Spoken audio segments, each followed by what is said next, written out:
This series is brought to you by Globe Plants. What's going on, team? You've just mastered ArchiCAD through an incredible 12-part series. Now it's time to dip your toes into the water with real-time rendering software. That's right, we're taking you through an intensive course to learn Twinmotion. It doesn't matter if you're a beginner or somebody with some experience.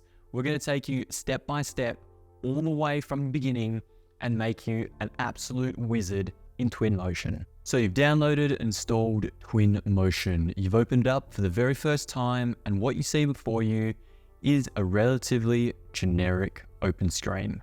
We are using Twinmotion 2023.1.2 for this tutorial, and if it gets an upgrade in between, I'll make sure to upgrade it and show you guys all the latest features, because Twinmotion goes through a series of updates all the time. So if this is the first screen you've ever seen and you have no idea what you're doing, all you have to do is hit that new scene button.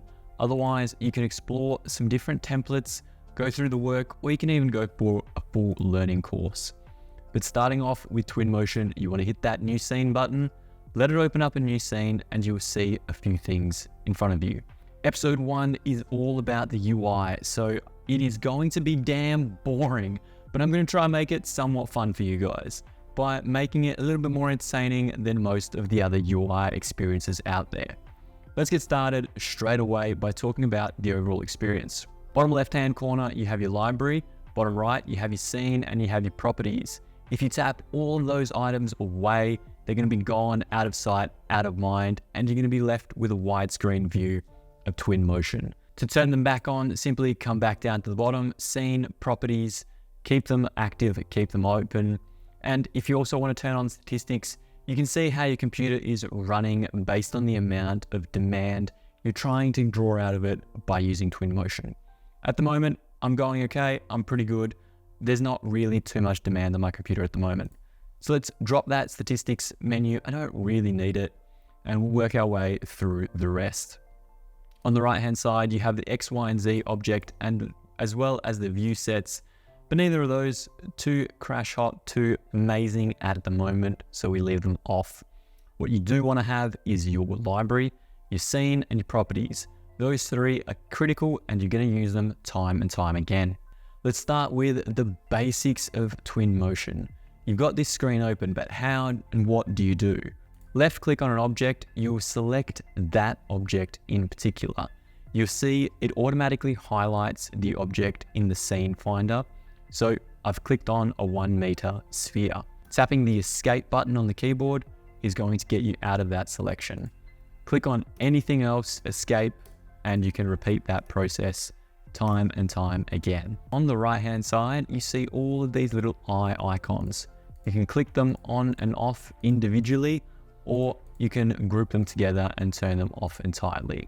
If you hate the starting base and you don't want it in your scene, because let's be honest, nobody really does, you can smash the delete button and it's gone. It's completely disappeared from Twinmotion. If you want it back, just like every other program, Command or Control Z brings it back to life. Now, if you've ever played video games in the past, especially a first-person shooter, you're going to know how to use Twinmotion relatively quickly. Right-clicking allows you to pan around. So click and hold, and you're going to be able to look around your camera as if you're in a first-person shooter game. The W, A, S, and D keys are going to let you walk around and move around freely. You can also use the left, right, up, and down arrows on your keyboard. It's just a little bit harder to navigate since typically your right hand's on your mouse, your left hand's on the left side of the keyboard, and you don't want to be reaching all the way over on the side of your keyboard. If you're moving a little bit too slowly in any direction, so I'm pressing the S key to go back and the W key to go forward, you can also hold the Shift key simultaneously and it will start running a little bit quicker. So it is an in-between phase of what I'm about to show you next. If you're still going too slowly, you can use the number 1, 2, 3, 4, 5, or 6 on your keyboard to increase the speed. So if I click on this little eye icon up the top, I can turn on my navigator. Let's go show navigator. That navigator is basically going to explain everything I just said so far, except our up and our down. So next to your W, S, A, and D keys, you also have the Q and the E keys.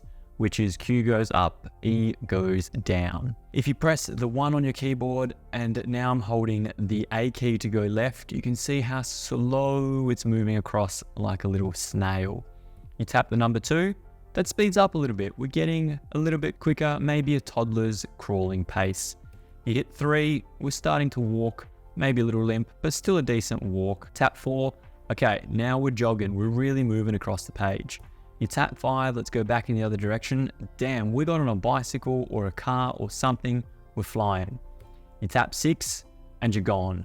Your 6 is basically your Superman. If you want to fly around this page, left, right, up, down, and move 600 kilometers in 1 second, well, tap 6 on your keyboard and you will be able to go anywhere in a matter of seconds. Generally speaking, 3 or 4 are going to be your primary movement speeds around residential housing and single projects. 5 and 6, bigger cities, bigger models. If you really want to zoom in close to a detail, you might go into 1 and really zoom in and really pan slowly, so you can get that experience of whatever you're trying to achieve. So maybe it's a beautiful camera motion, panning away, something cinematic like that, which I'll teach you later on in this series. But you might need that 1, 2, and 3 option later down the track. So it's good to know all of those options. If you're used to being all over the shop and not knowing where to go, but you really want to just walk around this like a human, you can tap that eye icon once again and hit the pedestrian mode, because currently we are in drone mode. So let's go pedestrian mode and it will smash you to the ground. Q and E won't work anymore. You're simply just going to be able to walk around, look around, and make your way up and down surfaces. So if you're in a video game and you're climbing on some stairs, it will let you do all of that. For now, let's go back to drone mode so we can fly around our scene like FPV drones. All right, I've already talked for a hell of a long time and you've learned very little, but hopefully you've been entertained at least somewhat in the process when we're talking about boring UI stuff. If we hit this settings icon again, we can close that navigator entirely, or we can change our presets so they are similar to our modeling software. So if you're used to ArchiCAD and Revit, you can change the presets and go ahead and act like you're still in that software. It helps transition your brain from the 2 softwares, so it is sometimes good to change over, but I'm just going to assume everybody is on Twinmotion Editor. I'm going to close that panel, make it disappear, and get rid of it completely. On the left-hand side, you're going to see a series of icons. Each one stupidly self-explanatory. If you don't know what the objects icon is, well, come on, it's going to have objects inside it. But let's break them down. Inside materials, you have another series of icons. Each material, like glass, is going to have 101 different options for you to have glass. Now, the more attention to detail you pay around which actual materials you're selecting and how you apply them is going to result in a much better render. If you're new to the game and you don't even know how to use one of these materials, which, let's be honest, that's why here, all you need to do is left click, drag it, and drop it where you want it to be. So I didn't want that little stone marble looking thing. I wanted that to be a mirror. Drag and drop it, let it go. Let's do the same thing with frosted glass. And you can see it turns into frosted glass. Now the properties panel on the right hand side changes as you change your material. I won't dive too much into properties in this video. We'll go into that when we start talking about materials and custom materials as well. Coming back out of materials, again, you have so many options to choose from. Even things like car paint, you can have a stunning gold car paint, and then you can even make this little concrete block turquoise if you wanted to. Undo, and back to concrete we go. To come out of this menu and go back to where we were a second ago, you'll see the link tree starting to be created up the top. We can either dive back into materials or jump straight back into our library to go back to the home panel. As Twinmotion has gotten better and more powerful, more and more options have become available for materials. Not only do we have materials here, but we also have it in Megascans. So if you go Megascans surfaces, you'll find a whole bunch of new surfaces available to download through Megascans. So spend your time, find the materials you like, but materials are here and they're also in Megascans. Vegetation is very much the same. If you click on vegetation, you're going to have all of the standard Twinmotion vegetation. All of the trees, flowers, grass, rocks, etc. You're going to have quite a nice selection of beautiful plants as well. So not discrediting Twinmotion at all, they have excellent variety. But they have a generic variety that gets thrown in and out quite often, hence why Globe Plants has come on board. But let's take any of these trees, right click once, right click again, and your tree has magically appeared in your scene. It's casting a shadow, it's looking absolutely great. Now, I did say inside vegetation you have one option. In Megascans, you also have 3D plants. Megascans doesn't have too many trees, it's more kind of ground cover, succulents, shrubs, and those sorts of things. But you might be able to get a cactus. So let's get this little cactus out here. Let's download that, let that download. Right click it, click once more, let it create the object from Megascans, and we have a teeny tiny cactus dropped into our environment as well. Now going back to our main library, that was one option. Vegetation was one option, Megascans was another option. Sketchfab has a couple bits and pieces in nature and plants as well. But best of all, if you have your user library, you've gone into Globe Plants, you've purchased something that you really like, you can then grab one of the trees, drag and drop it into the environment, and then you have a beautiful high resolution, high poly tree available to you. Again, just like materials, you have 3 different ways to get stunning objects into Twinmotion very quickly. This whole library section is going to host basically everything. The left-hand panel is going to be where you spend most of your time in Twinmotion, either through materials, vegetation, objects, lighting, or even HDRI skies. All of these we will cover in absolute detail throughout this video, but today we're just focusing on the generic basics of the UI. Now that you know the library is available to you on the left-hand side, you can keep that in the back of your mind, and we can start talking about the rest of the scene. On the right-hand side, you have your scene navigator. Your scene navigator is like Photoshop, is a series of folders, libraries, and layers. How you want to activate them, how you want to use them, how you want to structure it, completely up to you. Nobody should be defining how you create the layers, what you can and what you can't have. In Twinmotion, you're always going to have your scene starting off at the top, your starting ground down the bottom, your starting landscape, which is a recent addition in Twinmotion, and that starting base. We can delete all of those, they're not important. Sometimes you keep your starting ground, sometimes you don't. Same with the landscape and the background. Now just above the scene, you're going to have ambience. If you select ambience, you'll see our properties manager once again change and give us so many more options. To be completely overwhelming for newcomers, but hey, that's what we're here for. If I undo a couple times, I'll be able to bring my starting base back, and this will articulate a few of my points a little bit better. Twinmotion is a real-time rendering software. So as you change something, it changes it in real time, and it gets better with every update. A prime example is the global lighting and illumination. The time of day right now is set to 10:30 AM. If I left click and simply drag the slider across, you'll see the entire environment change. The sun, the shadows, the depths, everything slowly change. I'm not sure where the sun's just setting at 9 PM, but we're starting to have some beautiful golden light come through, and then slowly that light fades as we go into nighttime and your stars begin to twinkle. You start to get that moonlight as it gets later and later in the evening. But it is a real-time rendering software. So regardless of where you slide this slider, it is going to mimic that exact environment. Now, if you've ever asked yourself, what is the difference between a high quality render and an average render you see all over Instagram? Well, the difference is the quality, the care, and the assets.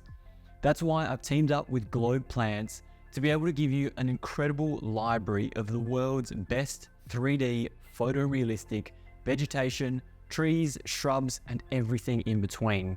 I've used Globe Plants for a very long time now. You've seen them in my videos before, and finally we've come together to be able to actually bring you a series worthwhile. So if you're looking for some incredible 3D plants, regardless of where you are situated around the world, it doesn't matter if you're in America, Australia, Africa, Europe, they've got all of the plants available for every single person around the globe. So make sure you check out Globe Plants in the description down below. The link is there for your convenience. Just like the time of day, you can change the weather as well. The weather, stupidly simple. Slide the little slider across and it starts to rain, it stops, the clouds become more and more, and basically you run through the seasons. If you've got it raining and you want a miserable little day, you've got this little beach umbrella or you've got your snowman underneath too, so you can change it from freezing cold in the beautiful winter, snow falling down. You can have a very magical scene and adjust your lighting however you see fit. Perfect midday, look at that. Absolutely stunning real-time rendering snow falling. Once again, we'll dive into weather and HDRI skies and all of that later down the track. Just be conscious, that's where it is. Location along the bottom is going to set your north point. If you need to adjust where north is based on your project, always very helpful. And as well as the details, you can actually pinpoint it to your exact location. So now we're somewhere in the middle of Europe, in the heart of European summer. We're also going to have our HDR environment, which we'll get to later, our horizon, which if we enable and hide our starting landscape, you'll see a beautiful background pop in. It is quite lovely, a nice little city. You can also drag the slider across to rotate that around. Click the picture, change it to mountains if you want, change it to countryside, whatever you want. You can have a beautiful little town. It is generally quite nice and quite appealing to use. So if you wanted to create a little background, have some mountains in the background, have a city further in the background, and then some more snow, you could do that completely. Your scene, completely up to you. But for now, let's turn it off, turn our starting landscape back on, close the horizon, and open up our ocean. Unsure why you'd have an ocean right here in this scene, but it's there. You tap ocean, it's active, and you can drag that slider to lower the depth of the ocean or increase the depth of the ocean as well. So there, your little pontoon. You've just created your own little magical island. Sliding back up, we can make it rain, we can make it snow. I don't know why it would snow, but you can do it. So all of these settings basically are your main UI in Twinmotion. What we haven't discussed is when you select on an object. So let's select this little sphere. You can either click on it or you can select it in the scene navigator. You'll see an X, Y, and Z axis appear. Up the top, by pressing the tab key, we're going to switch through multiple options. You don't have to press tab, you can click through them. Tab is just an easier way once you get used to the settings and the controls. So by default, you're on the little move tool. If you want to move it up, you just hover over the right arrow, click. If you want to move it on the red and the green arrow, but you don't want to move it specifically in that direction, you can select in between those two shapes and just move it around freely. If you want to rotate it, you can select the rotation bar and rotate it all the way around. Press tab once, you'll get the multiple rotation axis tool. So you can select any three of these axis points or any three of the rotation tools. So we can swing it around however we like. And last but not least, if you tap tab once more, you'll get 3 axes with 3 squares up the top. All these squares they allow you to elongate or adjust this sphere or any shape, any object, however you like, by simply clicking and dragging. Now, with all of these options, you don't have to click and drag. You can hover over it and start typing. So if I press 5 and then enter, it will stretch that out 5 times. Or if I press tab and go 10, it will lift that sphere 10 meters into the air.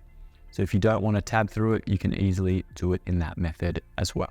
The last thing I'll add before I wrap this video up entirely is your navigator down the bottom. This is going to lead us into the second video of how we can import a project into Twinmotion.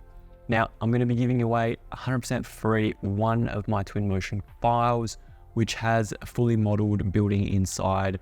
So make sure you join us in the next video to be able to get that download link. Down the bottom, you have your import, which you're going to tap the plus button to import your materials, your objects, your plants, whatever you wanted through that setting. You have your materials in greater detail. So basically a full materials library of what is in your project or what you have placed in your project. You can populate, which activates on the right-hand side, which has to do with our landscaping and environment. I'll dive into that as well later.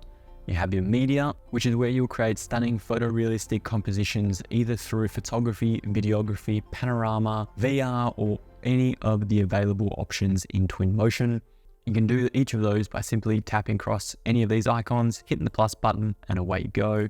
Last but not least, your export button, which will be the final thing we discuss in this tutorial. Anyway, team, that's all from me for part 1 of this Twinmotion series. I hope you've enjoyed it so far. I'm going to bring the playlist to the side of me, so if you're joining me a little bit later, you can find all of the content right here. Otherwise, smash that subscribe button, drop any comments in the description down below. But like always, I'll see you next Monday.